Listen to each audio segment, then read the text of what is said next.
എൻ്റെ ലൈഫിൽ എൻ്റെ കുഞ്ഞുങ്ങളെ ഓർത്ത് എൻ്റെ വീട്ടുകാരെ ഓർത്ത് എല്ലാം വെച്ച് ഞാൻ ക്ഷമിച്ച് നാണക്കേടാണ് നമ്മളിത് സോഷ്യൽ മീഡിയയിലൂടെ ഇടുന്നോറും എൻ്റെ കുഞ്ഞിന് ഇത് ബാധിക്കും എന്ന് പേടിച്ചിട്ട് മാത്രം എൻ്റെ റോവലിന് അവൻ്റെ പപ്പയെ ഇഷ്ടമാണ്.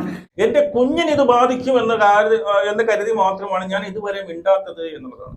ഇപ്പൊ താങ്കൾ ഇട്ട പോസ്റ്റ് താങ്കളുടെ കുഞ്ഞിനെ ബാധിക്കില്ലേ എന്നുള്ളതാണ് എൻ്റെ ക്വസ്റ്റ്യൻ. 2 മക്കളുണ്ടല്ലോ, ആ മക്കളുടെ 2 പോസ്റ്റുകൾ താങ്കൾ കൊടുത്തതിന് ശേഷമാണ് ഈ ഒരു പോസ്റ്റ് ഒരു വിവാഹിതനായ മറ്റൊരു. നമസ്കാരം. സജന നൂർ, നമ്മൾ ഇന്നലെ ഒരു വീഡിയോ ഇട്ടിട്ടുണ്ടായിരുന്നു. അത് സജന നൂർ ഇന്നലെ തന്റെ ഇൻസ്റ്റഗ്രാം വഴി താൻ ഗർഭിണിയാണ്, ഏതാണ്ട് 9 ആഴ്ച ഗർഭിണിയാണ് എന്ന് പറഞ്ഞുകൊണ്ട് ഒരു പോസ്റ്റ് ഇട്ടു. ആ പോസ്റ്റിൽ റസൂൽ പൂക്കുറ്റി എന്ന് പറയുന്ന ആളുടെ സംഭവം വെച്ചിട്ട് വളരെ വ്യക്തമാണ്, റസൂൽ പൂക്കുറ്റി എന്നെ ഗർഭിണിയാക്കി എന്ന് പറഞ്ഞുകൊണ്ടുള്ള ഒരു പോസ്റ്റാണ് ഇട്ടത്. ഇപ്പോൾ ആ പോസ്റ്റ് അവിടെ കാണുന്നില്ല എന്നുള്ളതാണ്, അത് ഡിലീറ്റ് ചെയ്ത് കളഞ്ഞു എന്നുള്ളതാണ്. സജന സ്ഥിരം ചെയ്യുന്ന പരിപാടിയാണ്. കഴിഞ്ഞ പ്രാവശ്യം ഇതുപോലെ തന്നെയായിരുന്നു. ലൈവിൽ, അതായത് പിന്നെ ലൈവിൽ വന്നിട്ട് പറയുന്നുണ്ട്, അതായത് എനിക്ക് തോന്നുന്നു ഏപ്രിലാണ്, അതായത് 1.5-2 മാസം മുമ്പാണ് ലൈവിൽ വന്ന് പറഞ്ഞത് ഞാൻ 2 മാസം ഗർഭിണിയാണ്, അതിന് കാരണം റസൂൽ പൂക്കുറ്റിയാണ് എന്നൊക്കെ പറഞ്ഞു ലൈവ് ഇടുന്നു. അത് വിവാദമാകുന്നു. പല ഓൺലൈൻ മീഡിയകളിലും അതിന്റെ പോസ്റ്റുകളും വാർത്തകളൊക്കെ വരുന്നു. അതിനുശേഷം ഈ സാധനം സജന എന്ത് ചെയ്യുന്നു, ഡിലീറ്റ് ചെയ്യുന്നു. അതിനുശേഷം പിന്നെ ഒരു വീഡിയോ ഇടുന്നു, റസൂൽ പൂക്കുറ്റിയെ നമ്മൾ അങ്ങനെയൊന്നുമല്ല എന്നൊക്കെ പറഞ്ഞുകൊണ്ടുള്ള ഒരു വീഡിയോ ഇടുന്നു. അതായത് നമ്മുടെ ഫിറോസ് ഖാൻ മറ്റേതാണ്, കുറെ പരസ്ത്രീ ബന്ധമുണ്ട്, മുൻ ബിഗ് ബോസ് താരവുമായിട്ട് പ്രശ്നങ്ങളുണ്ട്, ഏതോ ഒരു പ്രായപൂർത്തിയാകാത്ത കൊച്ചിയെ പീഡിപ്പിച്ചു എന്നൊക്കെ പറഞ്ഞുകൊണ്ട് കുറെ വീഡിയോയും കാര്യങ്ങളും അത് പിന്നെ ഡിലീറ്റ് ചെയ്തു. അങ്ങനെ പല കാര്യങ്ങളും നടന്നിട്ടുണ്ട് എന്നുള്ളതാണ്. ഇപ്പോ വീണ്ടും ആ പോസ്റ്റ് ഡിലീറ്റ് ചെയ്തു എന്നുള്ളത് എൻ്റെ ഒരു ബലമായ സംശയം, ഇതൊരു ഫേക്ക് ആയിട്ടുള്ള ഒരു പോസ്റ്റ് ആണോ, അല്ലെങ്കിൽ ഈ റസൂൽ പൂക്കുട്ടിയെ ത്രട്ടൻ ചെയ്യാൻ വേണ്ടിയിട്ട്, അല്ലെങ്കിൽ എന്താണ് ഭീഷണിപ്പെടുത്താൻ വേണ്ടിയിട്ട പോസ്റ്റ് ആയിട്ട് നമുക്ക് തോന്നും. കാരണം ഏപ്രിൽ മാസമാണ് ഈ ഒരു സംഭവം. ആദ്യമായി ഞാൻ ഗർഭിണിയാണ്, 4 വർഷത്തെ പരിചയമുണ്ട് എനിക്ക് അയാളുമായിട്ട് എന്ന് പറഞ്ഞുകൊണ്ടൊരു പോസ്റ്റ് ഇടും. 4 വർഷത്തെ പരിചയം എന്ന് പറയുമ്പോൾ ഫിറോസ് ഖാൻ ഉണ്ടായിരുന്ന, ഫിറോസ് ഖാന്റെ ഭാര്യയായിരിക്കുന്ന സമയം തൊട്ടുള്ള പരിചയമാണ് എന്ന് എല്ലാവർക്കും മനസ്സിലായി എന്നുള്ളതാണ്. ഓക്കെ, അന്ന് പറഞ്ഞു 2.5 ഈ ഗർഭിണിയാണ്, ഏതാണ്ട് 2 മാസം ഗർഭിണി. ഇപ്പൊ വീണ്ടും വന്ന് പറയുന്നു, 1.5 മാസം അല്ലെങ്കിൽ 2 മാസം കഴിഞ്ഞ് വീണ്ടും വന്ന് പറയുന്നു വീണ്ടും ഞാൻ 2 മാസം ഗർഭിണിയാണ് എന്നുള്ളതാണ്. അപ്പൊ അങ്ങനെ നോക്കുമ്പോൾ ഈ ട്രെയിൻ ട്രാവൽ വല്ലതും ഉണ്ടോ, താങ്കൾക്ക് മാസങ്ങൾ താഴോട്ടാണോ പോകുന്നത് എന്നൊരു ഡൗട്ട് എനിക്കുണ്ട് എന്ന്. 2 മാസം മുമ്പ് താൻ 2 മാസം ഗർഭിണിയായ താൻ ഇപ്പൊ വീണ്ടും അതേ ലെവലിൽ തന്നെ നിൽക്കുന്നു എന്നുള്ളൊരു 2 കാരണങ്ങൾ കാണാം. ഒന്ന്, താങ്കൾ ഈ പറയുന്നത് പുള്ളിയെ എന്താണ് ഈ പറയുന്ന റസൂൽ പൂക്കുറ്റിയെ ഭീഷണിപ്പെടുത്തിക്കൊണ്ട് എന്താണ് തന്റെ ഭാര്യയായിട്ടിരിക്കുക, അല്ലെങ്കിൽ ഈ ഒരു പ്രതിത്വം അയാൾ ഏറ്റെടുക്കണം എന്നുള്ളത്. അല്ലാന്നുണ്ടെങ്കിൽ ഇതൊരു ഫേക്ക് ആയിട്ടുള്ള, അയാളെ ഭീഷണിപ്പെടുത്താൻ വേണ്ടി മാത്രം താങ്കൾ പറയുന്ന ഒരു സംഭവമായിട്ട് നമ്മൾ വിശ്വസിക്കേണ്ടതായിട്ട് വരും. കാരണം കണക്കുകളൊന്നും അങ്ങോട്ട് ശരിയാകുന്നില്ല എന്നുള്ളതാണ്. അല്ലാന്നുണ്ടെങ്കിൽ അന്ന് ആ പോസ്റ്റ് ഇട്ടതിന് ശേഷം വീണ്ടും താങ്കളും ഈ പറയുന്ന റസൂൽ പൂക്കുറ്റിയുമായിട്ട് ബന്ധമുണ്ടായിരുന്നു, അതിനുശേഷം ഗർഭിണിയായി എന്ന് വിശ്വസിക്കേണ്ടതായിട്ട് വരും. അങ്ങനെ ഒരു പോസിബിലിറ്റി ഞാൻ കാണുന്നില്ല. കാരണം റസൂൽ പൂക്കുറ്റി ഈ ഇത്രയും വലിയൊരു വിവാദം വന്നതിന് ശേഷം താങ്കളോട് വീണ്ടും ഒരു ബന്ധം സ്ഥാപിക്കുമെന്ന് എനിക്ക് തോന്നുന്നില്ല എന്നുള്ളതാണ്. കാരണം അങ്ങേർക്ക് ഇത് താങ്കൾക്ക് ഒരു പുതിയ കഥയൊന്നുമല്ല. പുള്ളിയെ കുറിച്ച് അന്വേഷിച്ചപ്പോൾ അറിയുന്നത് ഇതൊരു കുറെ എണ്ണത്തിൽ താങ്കൾ ഒരാള് എന്നുള്ളത് മാത്രമാണ് എന്നുള്ളതാണ്. അതിനുശേഷം പിന്നീട് നമ്മൾ അറിഞ്ഞത് സത്യമാണോ ഇല്ലെന്ന് അറിയത്തില്ല, ഈ പറയുന്ന സജന ഈ റിസൾട്ടുമായിട്ട് റസൂൽ പൂക്കുറ്റിയുടെ വീട്ടിൽ പോയെന്നു, അവിടെ വന്ന് പ്രശ്നങ്ങൾ ഉണ്ടാക്കുന്നു. അതിനുശേഷം റസൂൽ പൂക്കുറ്റിയുടെ പിന്നീട് ഭാര്യയ്ക്ക് പ്രശ്നമുണ്ടായി, അവർ ഹോസ്പിറ്റലൈസ്ഡാണ്, അവരിപ്പം വളരെ സീരിയസ് ആയിട്ട് ഹോസ്പിറ്റലാണ് എന്നാണ് വാർത്ത വരുന്നത്. ഇതിനൊരു ക്ലാരിഫിക്കേഷനും ഇല്ല എന്നുള്ളതാണ്. അപ്പോൾ ഞാനിപ്പോൾ ഈ വീഡിയോ ഇടാൻ കാരണം, ഒന്ന്, ഈ പറയുന്ന ഈ സജന ചെയ്യുന്നത് ഒരു ത്രട്ടണിങ് മാത്രം, ഒരു ഭീഷണി മാത്രമാണ്. ഇവർ തമ്മിൽ ലൈംഗിക ബന്ധം ഇല്ല എന്ന് ആരും വിചാരിക്കേണ്ട, അതുണ്ട് എന്ന് റസൂൽ പൂക്കുറ്റി പറയും, എവിടെയും അറിയാം, എല്ലാ പട്ടികൾക്കും അറിയാം താങ്കൾ തമ്മിൽ അവിഹിത ബന്ധമുണ്ട് എന്നുള്ളത്. കാരണം 2 പേരും കല്യാണം മാരീഡാണല്ലോ, അവർക്ക് നിയമപരമായിട്ട് ഭാര്യയുണ്ട്, 2 മക്കളുണ്ട് എന്നുള്ളതാണ്. അപ്പൊ നിങ്ങൾ അവിഹിതമായി ബന്ധപ്പെട്ടു എന്നുള്ളതിന് വേറെ തർക്കമൊന്നുമില്ല. അല്ലെങ്കിൽ റസൂൽ പൂക്കുറ്റി ഇതിനു മുമ്പേ പ്രതികരിച്ചേനെ എന്നുള്ളത്. പുള്ളി ഇരിക്കുന്നിടത്തോളം കാലം താങ്കളും അവരുമായിട്ട് ബന്ധമുണ്ടായിരുന്നു എന്നുള്ളത് ഒരു സംശയവുമില്ല എന്നുള്ളതാണ്. എനിക്കിവിടെ പറയാനുള്ളത്, ചില ബന്ധമുണ്ടായിരുന്നായിരിക്കാം, ഇടയ്ക്ക് വെച്ച് ചിലപ്പോൾ എന്താണ് ഈ പറയുന്ന അബോഷനായി പോയി കാണും. പക്ഷെ വീണ്ടും പിടിച്ചെടുക്കാൻ സജന മനസ്സിലാക്കുന്ന ഒരു കേസ് വലിച്ചു പിടിച്ച് ബലപ്രയോഗിച്ച് കൊണ്ടുവന്നു കഴിഞ്ഞാൽ അതൊരിക്കലും വെച്ച് കെട്ടിയാൽ മുഴച്ചിരിക്കും എന്ന് പറയുന്നില്ലേ, അതങ്ങനെ വരത്തുള്ളൂ എന്ന്. താങ്കൾക്ക് ഒരു വലിയൊരു അബദ്ധം പറ്റി, താങ്കളുടെ ഭാഗത്ത് വലിയൊരു തെറ്റ് പറ്റി, അത് അക്സെപ്റ്റ് ചെയ്യുക. താങ്കൾ കഴിഞ്ഞ വീഡിയോയിൽ താങ്കൾ പറഞ്ഞു ഇതെന്റെ മക്കളെ ബാധിക്കില്ലേ എന്നുള്ളത്. താങ്കളെ മക്കളെ മാത്രമല്ല, ഈ പറയുന്ന റസൂൽ പൂക്കുറ്റിക്ക് ഭാര്യയുണ്ട്, അവര് നിയമപരമായിട്ട് ഭാര്യയുണ്ട്, നിലവിലുണ്ട്, അവർ മരിച്ചൊന്നും പോയിട്ടില്ല, അവർക്ക് 2 മക്കളുണ്ട്. അവർക്ക് ഇതെങ്ങനെ ബാധിക്കും എന്ന് താങ്കൾ ചിന്തിച്ചോ എന്നുള്ളതാണ്. താങ്കൾ കഴിഞ്ഞ വീഡിയോയിൽ പറഞ്ഞ ഒരു സംഭവം ഞാൻ ഇവിടെ കൊടുക്കാമേ. എൻ്റെ ലൈഫിൽ എൻ്റെ കുഞ്ഞുങ്ങളെ ഓർത്ത് എൻ്റെ വീട്ടുകാരെ ഓർത്ത് എല്ലാം വെച്ച് ഞാൻ ക്ഷമിച്ച് നാണക്കേടാണ് നമ്മളിത് സോഷ്യൽ മീഡിയയിലൂടെ ഇടുന്നോറും എൻ്റെ കുഞ്ഞിനിത് ബാധിക്കും എന്ന് പേടിച്ചിട്ട് മാത്രം എൻ്റെ റോവലിന് അവൻ്റെ പപ്പ ഇഷ്ടമാണ്, ആ ഒരു കാര്യം ഓർത്ത് മാത്രം എൻ്റെ കുഞ്ഞിന് ബാധിക്കരുതെന്ന് മാത്രം ഓർത്ത് മാത്രം ഞാനിതെല്ലാം വെളിപ്പറയാതെ മിണ്ടാതെ ക്ഷമിച്ച് കയറും തോറും തലയിൽ കയറി നല്ല അതിനപ്പുറം കയറി എന്നെ ചൊറിയാൻ നിൽക്കുക. ഇനി എനിക്ക് പറ്റില്ല. ഞാനതുകൊണ്ട് നിയമവശാൽ നിയമം പോലെ ഞാൻ ലീഗലി പോയേക്കുവാണ് കാര്യങ്ങളെല്ലാം. എന്റെ കുഞ്ഞിന് ഇത് ബാധിക്കും എന്ന് കരുതി മാത്രമാണ് ഞാൻ ഇതുവരെ മിണ്ടാത്തത് എന്നുള്ളതാണ്. ഇപ്പൊ താങ്കൾ ഇട്ട പോസ്റ്റ് താങ്കളുടെ കുഞ്ഞിനെ ബാധിക്കില്ലേ എന്നുള്ളതാണ് എന്റെ ക്വസ്റ്റ്യൻ. 2 മക്കളുണ്ടല്ലോ, ആ മക്കളുടെ 2 പോസ്റ്റുകൾ താങ്കൾ കൊടുത്തതിന് ശേഷമാണ് ഈ ഒരു പോസ്റ്റ്, ഒരു വിവാഹിതനായ മറ്റൊരു പുരുഷനിൽ നിന്ന് താൻ ഗർഭിണിയാണ്, 9 മാസം ഗർഭിണിയാണ് എന്ന് പറഞ്ഞ് പോസ്റ്റ് ഇട്ടത്. അത് വായിക്കുന്ന കുഞ്ഞുങ്ങൾക്ക് ഒരു മാനസികമായിട്ടുള്ള പ്രയാസങ്ങളും ഉണ്ടാക്കില്ല എന്നുള്ളതാണോ? മനസ്സിലാവുന്നില്ല. അതുമല്ല, റസൂൽ പൂക്കുറ്റിക്ക് 2 മക്കളുണ്ടല്ലോ, അവർക്ക് പിന്നെ വിഷമം ഉണ്ടാവില്ലേ? അപ്പൊ താങ്കൾ പറയുന്നത് എന്താണ്? താങ്കൾ അന്ന് പറയുന്നതാണ് എന്റെ കുഞ്ഞുങ്ങളെ ബാധിക്കും, കുഞ്ഞുങ്ങൾക്ക് എന്തെങ്കിലും തോന്നുന്ന മാനസിക വിഷമം ഉണ്ടാകും എന്നുള്ളത് കൊണ്ടാണ് ഞാനത് പറയാത്തത് എന്നാണ് താങ്കൾ പറഞ്ഞത്. പക്ഷെ ഇപ്പൊ താങ്കൾ ഇതിന് മുമ്പ് കാണിച്ചതോ, മുമ്പിട്ട പോസ്റ്റുകളോ, മുമ്പിട്ട വീഡിയോസ്, ഇതൊന്നും താങ്കളുടെ കുഞ്ഞുങ്ങളെ ബാധിക്കില്ല. ഇതൊന്നുമല്ല.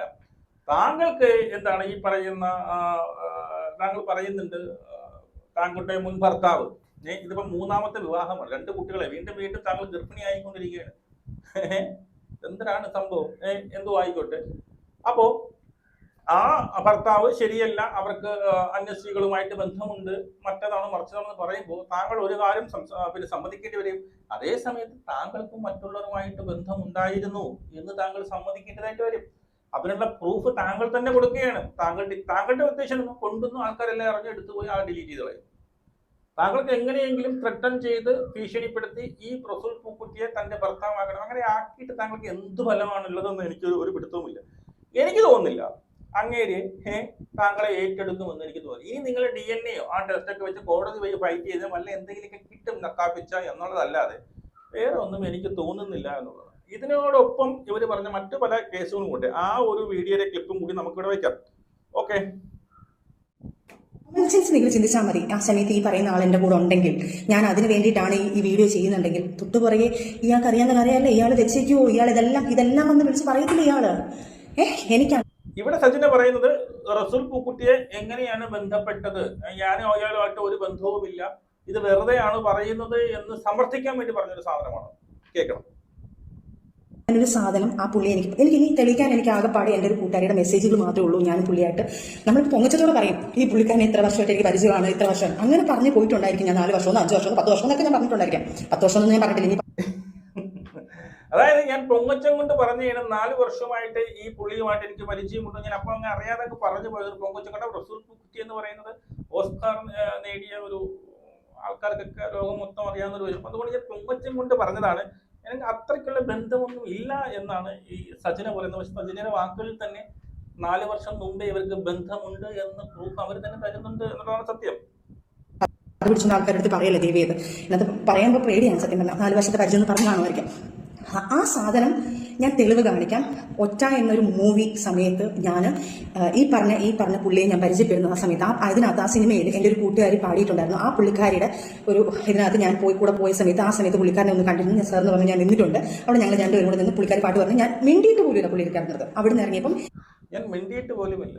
അതായത് അവർ പറയുന്നത് എങ്ങനെയാണ് പരിചയപ്പെട്ടത് എന്നുള്ളതാണ്. ഒറ്റ എന്ന ഫിലിം എൻ്റെ ഒരു അറിവ് ശരിയാണെങ്കിൽ അത് ഡയറക്റ്റ് ചെയ്തത് ഈ റസൂൽ പൂക്കുറ്റിയാണ്. അത് റിലീസായത് 2023 അപ്പൊ അങ്ങനെ നോക്കുമ്പോൾ 2023 അത് റിലീസ് ആവണമെങ്കിൽ ഒരു 2 കൊല്ലം മുമ്പെങ്കിലും ഇതിന്റെ ഒരു ഷൂട്ടിംഗ് തുടങ്ങിയായിരിക്കും. 2021 അല്ലെങ്കിൽ 22 താങ്കൾ തമ്മിൽ പിന്നീട് ഈ പറയുന്ന എന്താണ് പിന്നീട് ഫ്രണ്ട്സ് ആയി എന്നുള്ളത്. അപ്പം താങ്കൾ പറഞ്ഞ കറക്റ്റ് ആയിട്ട് 4 കൊല്ലം മുമ്പ്, അതായത് ഫിറോസ് ഖാൻ മുമ്പ് ഉണ്ടായിരുന്ന സമയത്തിന് താങ്കൾക്ക് അവരുമായിട്ട് ബന്ധമുണ്ട് താങ്കൾ തന്നെ പറയുന്നുണ്ട്. അപ്പൊ ഫിറോസ് ഖാൻ നമുക്ക് എങ്ങനെ കുറ്റം പറയാൻ പറ്റും? എന്നെ ആ ഒരു ക്യാരക്ടറിന്, അതായത് ലാസ്റ്റ് സ്കെഡ്യൂൾ ഒരു ആ സിനിമ കാണുന്നവർക്കറിയാം, അവസാന സ്ക്രീനിൽ ഞാനൊരു ഹെയർ ഹോസ്റ്റസ് ആയിട്ട് നമ്മൾ വന്നിട്ടുണ്ട്. അപ്പം ആ ഒരു അതായത് ഇൻഡിഗോടെയല്ല, ഹെയർ ഇന്ത്യയോ ഹെയർ എക്സ്പ്രസ്സോ അതിൻ്റെ നല്ലൊരു എയർ ഹോസ്റ്റസ് ആയിട്ട് ചെയ്യാനായിരുന്നു. അപ്പം അതിന് വേണ്ടിയിട്ട് എന്നെ വിളിച്ചപ്പം, എന്നെ വിളിക്കുന്നത് കോൺടാക്ട് ചെയ്യുന്നത് അവൾക്ക് മെസ്സേജ് ആയിട്ട്, അവളുടെ കയ്യിൽ സ്ക്രീൻഷോട്ട് ഉണ്ട്. അത് ഞാൻ നിങ്ങൾക്ക്, അവൾ നാട്ടിൽ വരട്ടെ, നാട്ടിൽ വന്ന ഉടനെ അതിൻ്റെ സ്ക്രീൻഷോട്ടും ഡേറ്റും എല്ലാം ഞാൻ കാണിച്ചു തരാം. ആ ഇയർ കാണിച്ചു എന്റെ പൊന്നെ, സ്ക്രീൻഷോട്ടും ഡേറ്റയും കാണിച്ച് നിങ്ങൾ പെടും. ആ സമയം തൊട്ട് താങ്കൾക്ക് അവരുമായിട്ട് ബന്ധമുണ്ട് എന്ന് കരുതേണ്ടതായിട്ട് വരും.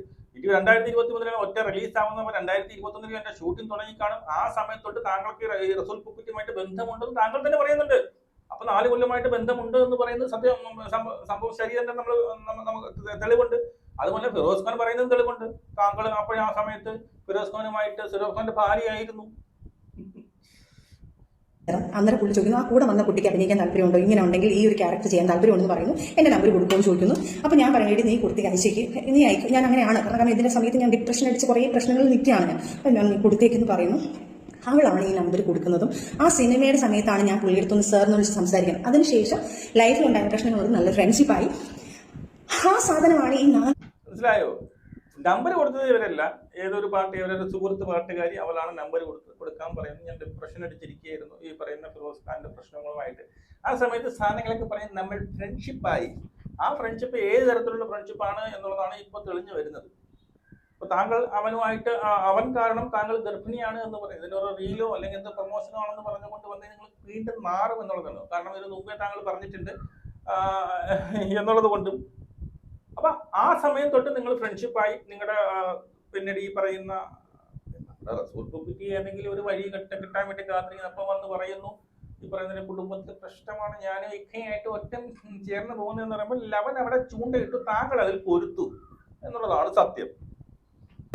10 വർഷം മുന്നേ ഞാൻ എന്റെ ജീവിതം തകരാൻ ഈ പുള്ളി കാരണമാണെന്നുള്ള സാധനം സ്ക്രിപ്റ്റ് ഉണ്ടാക്കിയത്. എനിക്ക് വയ്യ, ദയവ് ചെയ്ത് ഈ പ്രശ്നങ്ങളും കൂടെ ആ മനുഷ്യൻ, നമ്മളൊരു ഹെൽപ്പ് ചെയ്യുന്ന ഒരു മനുഷ്യൻ, നമ്മൾ ഒരു ബാക്ക്ബോൺ ആയിട്ട് നിൽക്കുന്ന ഒരാളിനെ വലിച്ച് കീറി കൊന്ന് ഇത്രയും ഒരു നികിഷ്ടമാക്കി വെച്ചത്, പ്ലീസ് അങ്ങനെയുള്ള കാര്യങ്ങൾ പറയരുത്. ശരി, എൻ്റെ കയ്യിൽ നിന്ന് കുറേ തെറ്റുകൾ പറ്റിയിട്ടുണ്ട്, ഞാൻ തെറ്റ് പറ്റിയിട്ടില്ലെന്ന് പറയുന്നില്ല. ഞാൻ ഒരു വീഡിയോ കേട്ട് നമ്മൾ കുറച്ച് സാധനങ്ങളൊക്കെ ഇട്ടല്ലോ, അതിനാണ് ഇത് വിവാദമായി എന്ന് പറയുന്നു. പക്ഷേ അതിന് മുന്നേ എന്നെ ഇതിങ്ങനെ ഇയാൾ പീഡിപ്പിക്കാൻ തുടങ്ങിയിട്ടുണ്ടല്ലോ.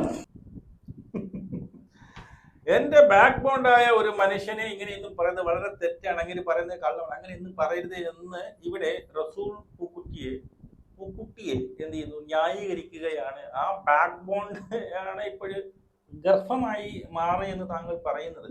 അപ്പൊ ജനങ്ങളെ എങ്ങനെ കുറ്റം പറയാൻ പറ്റും? അപ്പൊ നമുക്ക് ഇപ്പം ഈ പറയുന്ന ഫിറോസ് ഖാന് വേറെ ബന്ധങ്ങളുണ്ടോ ഇല്ലെന്നോ, അല്ലെങ്കിൽ അവൻ വലിയ പുണ്യനാണെന്നോ ഒന്നും എനിക്ക് ഒരു അഭിപ്രായമില്ല. പക്ഷേ താങ്കൾ അവിടെ പുണ്യാളത്തി ആവരുത് എന്നുള്ളതാണ്. താങ്കൾ ഈ പറയുന്നതിൽ തന്നെ എല്ലാം ഉണ്ട്. 2023 പുറത്തിറങ്ങിയ വേട്ടയോ എന്തുവാണ് ആ ഒരു സാധനത്തിൽ താങ്കൾ കണ്ടു, ബന്ധപ്പെട്ടു, സുഹൃത്തുക്കളായി എന്ന് പറയുമ്പോൾ അവിടെ ഒറ്റ എന്ന് പറയുന്ന സിനിമയിൽ അല്ലേ? അപ്പോ താങ്കൾ അന്ന് തൊട്ട് അവന് ആ പുള്ളിയുമായിട്ട് ബന്ധമുണ്ട്. അതിനർത്ഥം ഏതാണ്ട് 3-4-5 കൊല്ലം കൊണ്ട് ബന്ധമുണ്ട്. അതിനുശേഷം താങ്കളുടെ കുടുംബ വിഷമങ്ങളും കാര്യങ്ങളൊക്കെ പറഞ്ഞുകൊണ്ട് താങ്കൾ അവരുമായിട്ട് ലിങ്ക് ആവുന്നു. ലവൻ എന്നൊരു വേട്ടക്കാരനാണ്. ഇതുപോലെ വരുന്ന പിന്നെ ഭർത്താവുമായി പിണങ്ങി നമ്മുടെ രാഹുൽ മാങ്കൂട്ടത്തിനെ പോലെ ആ സമയത്ത് ഇങ്ങനെ പിടിച്ച് താങ്കളെ വശീകരിച്ച് താങ്കൾ അതിൽ പെട്ടു എന്നുള്ളതാണ്. ഇപ്പോ അതിനെ തിരിച്ചു പിടിക്കണം. എല്ലാവരും അറിഞ്ഞു മാറി. ഇനി ആ ബന്ധം തിരിച്ചു പിടിക്കാൻ വേണ്ടിയിട്ട് ലവൻ കൈയൊഴിഞ്ഞു. ഇങ്ങനെ ഒരു സംഭവം ലവൻ കമാന്നൊരു അക്ഷരം, താങ്കൾ ഇത്രയൊക്കെ അട്ടഹാസങ്ങൾ കാണിച്ചിട്ടും കമാന്നൊരു അക്ഷരം മിണ്ടിയിട്ടില്ല. കാരണം ഇവൻ ഇതൊക്കെ കുറെ കടന്നു വന്നവനാണ്. ഇതൊക്കെ എന്തൊക്കെ സംഭവിക്കും, ഏതുവരെ പോകുന്നത് കൃത്യമായിട്ട് അറിയാം. ഇതൊക്കെ കുറെ കടന്നു വന്നവനായതുകൊണ്ട് അവൻ കമാന്നൊരു അക്ഷരം മിണ്ടുന്നത്. താങ്കൾ അത് അവനെ തന്നെ വേണം എന്ന് ജയിക്കാൻ വേണ്ടിയിട്ട് താങ്കൾ ശ്രമിക്കുന്നു. അവിടെയൊക്കെ താങ്കൾ മറന്നു പോകുന്ന, അല്ലെങ്കിൽ സ്വയം പിന്നെ മറന്നു പോകുന്നു ശ്രമിക്കുന്ന ഒരു കാര്യമുണ്ട്. അയാൾ ലീഗലി മാരീഡ് ആണ്, 2 മക്കളുടെ അച്ഛനും കൂടി, അവരൊക്കെ ജീവനോട് ഇരിപ്പുണ്ട്, അവരൊക്കെ ഇത് കാണുന്നുണ്ട് എന്നൊരു സംഭവം മാത്രം നിങ്ങൾ മറന്നു പോകും. അതുപോലെ താങ്കൾക്കും 2 മക്കളുണ്ട്. മറ്റൊരു അന്യപുരുഷന്, മറ്റൊരു ഭാര്യയുടെ ഭർത്താവുമായി ലൈംഗിക ബന്ധത്തിൽ ഏർപ്പെടുത്താൻ ഗർഭിണിയാണ് എന്ന് പറഞ്ഞുകൊണ്ട് ഇൻസ്റ്റയിൽ പോസ്റ്റ് ഇടുമ്പോൾ താങ്കളുടെ മക്കൾ അത് കാണും എന്നുള്ള തിരിച്ചറിവ് താങ്കൾക്ക് ഇല്ലാതെ പോയോ എന്നുള്ളതാണ്. അപ്പം താങ്കൾ ഇവിടെ മൊത്തം ബ്ലാങ്ക് ആണ്, എന്ത് ചെയ്യണമെന്ന് അറിഞ്ഞുകൂടാ. താങ്കൾ ആ കൂടി പെട്ടിരിക്കുകയാണ്. സത്യമായി ഏതെങ്കിലും ഒരു സൈക്കാട്രിസ്റ്റിനെ കണ്ട് മനസ്സിന് കുറച്ച് ധൈര്യം കൊണ്ടുവരാൻ ശ്രമിക്കുക എന്ന് മാത്രമേ എനിക്ക് പറയാനുള്ളൂ. കൂടുതലും എഴുതിയാൽ താങ്കൾ തന്നെ നാറും. നമുക്ക് വീണ്ടും കാണാം. ജയ് ഹിന്ദ്.